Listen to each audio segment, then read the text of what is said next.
সুরক্ষা না দিয়া আপনি মাজার আগুন ধরাই দিবেন, বাইরে জুতা লইয়া মেহরাবের উপরে উঠটা কুমান শুরু করবেন, মন্দির ফাহারা দেন, আল্লাহর রজনে মাজার ভাঙেন।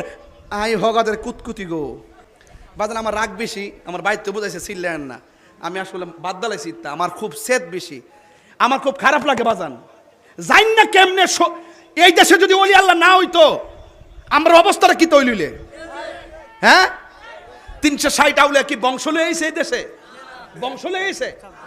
এই ভারতীয় মহাদেশে ইসলাম আসছে ওলি আল্লাহর মাধ্যমে।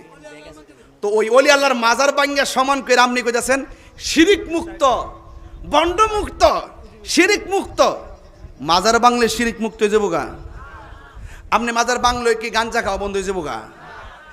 আজকে যারা মাজার ভাঙতে গেছে হেরাও দেখছি যখন করোনা আইছে তখন ওলি আল্লাহর বাংলাদেশ, শাহজালালের বাংলাদেশ, রহম করো আল্লাহ, রহম করো আল্লাহ। বিপদ পড়লে ওলি আল্লাহ, হ্যাঁ, আর ক্ষমতা পাইলে জোর খারাপের সুযোগ পাইলে ওলি আল্লাহ সব সমান করে লাও নাকি?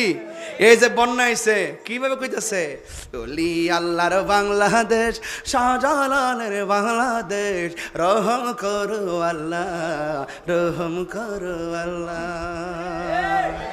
আর আমরা কি কই?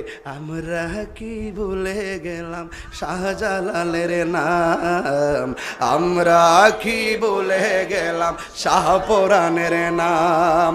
গাট্টির ভিতর আগুন লাগে, গাট্টির ভিতর আগুন লাগে, শুনলে যাহার নাম।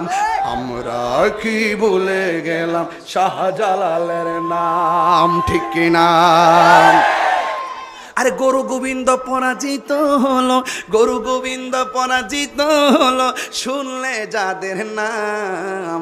আমরা কি ভুলে গেলাম শাহজালালের নাম। আমি গাট্টি কইছি দিকে অনেকে মনে হচ্ছে আমি যে কারো গালি দিছি। গাট্টি কি গালি নাকি? আমি গাট্টি কইলে তোমার কেন জলে রে বন্ধু, তোমার কেন জলে, ঠিক কিনা রে বাবা?